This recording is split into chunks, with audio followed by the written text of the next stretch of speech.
4 side hustles that make money almost immediately. In this video, I decided to go over my top 4 side hustles that I have used myself personally in order to give you an opportunity to make a couple extra dollars this month.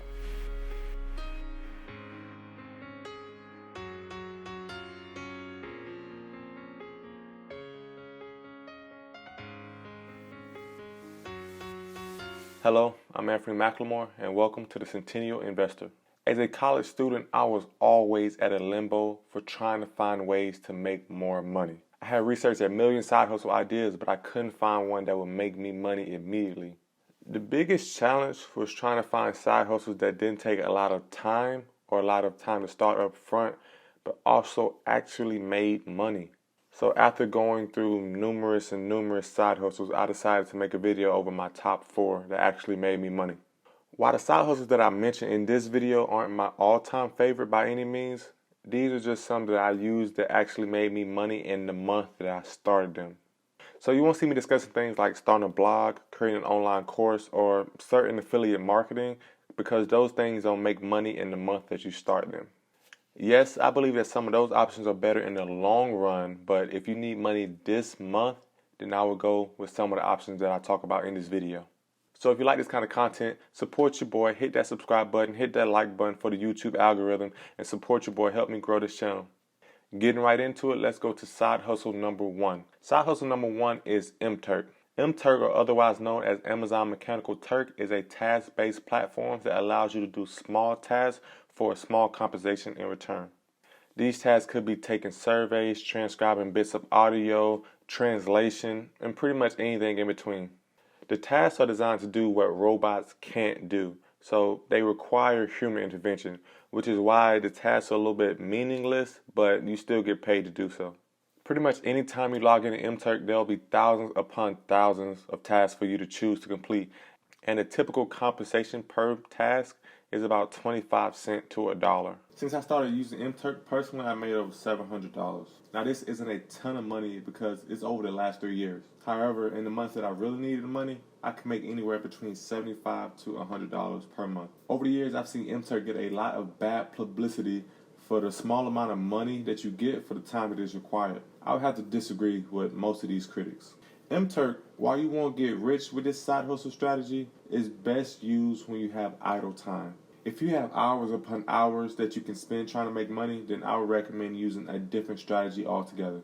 I would recommend Turk to those who don't have a ton of time but still want to make an extra $50 to $100 per month doing surveys or doing tasks between TV commercials, on a walk, or in between classes sometimes. Here's my advice on using Turk. While there are a lot of tasks that you can choose from each day, my personal strategy is to only do the top paying surveys each day. In my experience, surveys on Turk offer the most compensation per minute of work. This is because you can get through a survey in about 5 minutes and get paid 25 cents to $1 for that 5 minutes. Now, if you really want to be the most efficient, I would recommend only doing the very top paying surveys of the day.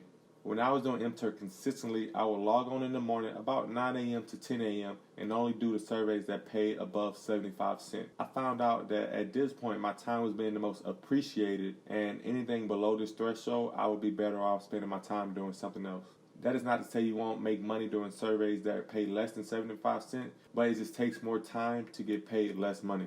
Moving on to side hustle number 2, it is reselling iPhones. I truly believe that the flipping industry has made millions of people wealthier since the start of the internet. The concept is simple. You find someone who is willing to sell an item for below market value, you buy that item, fix it up a little bit, and then sell it to somebody else at around market value. This concept works for clothes, shoes, entire houses, and in my case, iPhones. When I began reselling iPhones, I focused on the strategy of flipping by repair. I would buy old or broken iPhones for very cheap, find a high quality screen replacement or anything else that the phone might need in order to be repaired, fix up the phone, and then sell it on eBay or swapper.com at around market value. I did this for a little while and the profit was pretty good if I could buy the phone at the right price. So here's my advice on flipping iPhones. You must do your due diligence first. The easiest thing to overlook when flipping iPhones is all of the fees. You have to take into account eBay fees, PayPal fees, shipping fees, taxes, and pretty much any other fee that you can think of. Then you have to take into account the actual price of the repair of the phone that you're buying. If you do the phone repair yourself, you can typically expect to spend about $20 to $30 for the screen replacement and the parts that come with it. If you take it to a mall or a kiosk somewhere else, you can expect to spend about $50 to $70 for that same replacement. You must take all of these expenses into an account before even thinking about buying a phone for a flip. If not, you can go from being profitable to bleeding money really quickly. I found out that the best way to go about this was to first find out what the phone was selling for on the market. You can easily find this out on Swapper or eBay, as they tell you what a used iPhone is going for the carrier that you're choosing. Next, I like to discount that same price by about 5 to 10%. That way my phones can sell quicker than everyone else's, and I'll have that same money to reinvest back into more phones. After that, I take the list of fees that I have calculated earlier and I discount that from my selling price. At this point, I would have my final revenue number. Once I have my final revenue number, I would then take my profit margin away from that number so I know how much I can buy my phones for. If my profit margin was about 25%, then I would lower the revenue number by 25%. This leaves me with the highest bid that I can place for a phone in order to achieve my optimal profit margin. So anything under this threshold that I calculated would be optimal profit for me. Anything over this threshold, I would have to find a different opportunity. The last piece of advice that I would give you about flipping iPhones is always wait for the right opportunity. People tend to want the price that they paid for an iPhone when they go back around to resell it. And that's simply not what you want to do when trying to resell phones, because they depreciate in value over time. Throughout my time flipping iPhones, I probably made about $2,000 profit over 3 months. However, as my time commitment to school increased, I had to find another option for making money. Moving on to side hustle number 3 is repairing iPhone screens. My flipping business came to an end at the end of the summer when I had to go back to school. That is when I had to be creative and find ways to use the knowledge that I learned about fixing phone screens and turn it into a new revenue stream. Throughout the college semester, I would offer my services about fixing screens by word of mouth so that people who knew me personally would ask me to fix their phone screens if they ever got cracked. The word got around slowly because I didn't want everybody knowing that I was fixing iPhone screens, and that led me to fixing about 1 to 2 phones per week. The profit margin on each phone screen was about $30 a phone. This translated to an extra $200 a month for about 3 or 4 hours of work. If you're interested in learning how I learned how to fix phone screens, leave a comment below and I can make a new video about that in the future. Here's my advice on fixing iPhones. You must learn your craft before working on phones of others. I would recommend that you get a cheap phone and practice a lot on learning how to take the screen off and putting a new screen on before even starting working on someone else's phone. A person's phone is very valuable to them, so you want to make sure you're being extra careful when you're handling their device. I had to learn this the hard way. The inside of an iPhone is very delicate, and if you don't know what you're doing, you can mess something up really fast. One small mistake and you can turn a fully functional iPhone into a brick.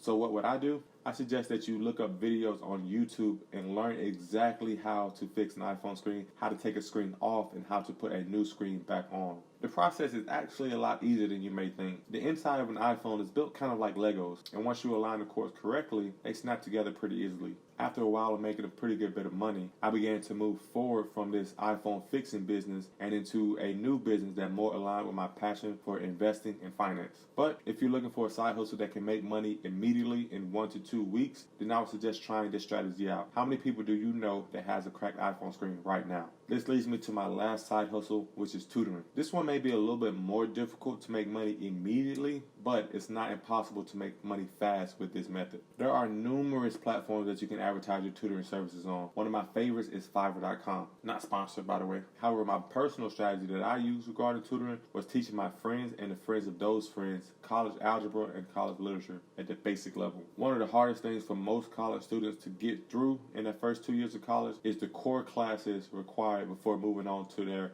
field of study. Since many of us didn't pay a ton of attention to pre-algebra while in high school, I decided to capitalize on this by teaching other people the basics of it. And for that, I would charge about $10 to $15 an hour, depending on how long it took or how hard the assignment was. For this strategy to be able to work, you have to already have a level of trust between the people that you are tutoring and yourself. The people that you are tutoring must at least think that you're knowledgeable, even if you aren't. You don't have to be omniscient, which is a fancy word for all-knowing, but it is more effective if you are perceived as smart. If you do go onto the site to use an online service for tutoring, I would recommend that you use your social media presence effectively. For example, if you're using Fiverr, have a few friends rate your tutoring services. That way you already have a couple reviews under your name when people are looking for those same services. This will cause you to rank higher in the Fiverr environment, and you'll begin to get more jobs because you'll be seen as more credible by the people looking for those services. And once the ball begins rolling, you'll start to rank higher and higher until you're taking as many jobs as you can handle. The biggest downside of this strategy is that it is really hard to scale. You can't really scale out personal tutoring services, which is why if you want something more scalable or sustainable, then you should look for other strategies. But if you want to make money quickly, then this is a great one to pursue. Here's my advice on tutoring. Make sure that you are familiar with the subject that you are teaching. You don't want to be teaching someone about a subject that you don't fully understand yourself. At the end of the day, I probably made about $100 to $150 per month doing these tutoring services, and this was the most time consuming, so I probably spent about 10 to 15 hours per month tutoring, which is why I scaled back that a little once I started doing other things entrepreneurially. In conclusion, 4 strategies that I talk about in this video are probably the hardest and least scalable side hustles that there are. All of them take a lot of man hours and is considered active income. This means that if you don't work, you don't get paid. However, I assure you that at least one of these side hustles can make you money almost immediately. One of the side hustles that I still use today is Turk. I use that to pay my Netflix bill each month. It's because it's so easy to make $20 on there a month. One of the best things about Turk or any of the other strategies in general is that you get the money fast. For example, I use the money that I made from Turk and other strategies to start CentennialInvestor.com. This I will talk about in another video because it is about a passive source of income. Passive sources of income are awesome because you can do all of the work up front and still get paid for that same work years later. Lastly, all I want to leave you is this. One of my favorite quotes by, I don't even remember who said it, is money is out there everywhere. It is just up to you to find a way to put your name on it. If you like this video, leave your boy a thumbs up. This is only my second video here on YouTube. And if you want to help me grow my channel, leave a like because it helps me rank higher in the YouTube algorithm and gets more people to see my content. Also, if you want to check out the blog post that I've written about this video, check out CentennialInvestor.com. I'll leave a link down in the description along with some other pretty cool links that you can check out. On that website, I talk about my best investing practices, some of my best experiences, and some of the best books that I've read. That's all I have for you guys. Peace.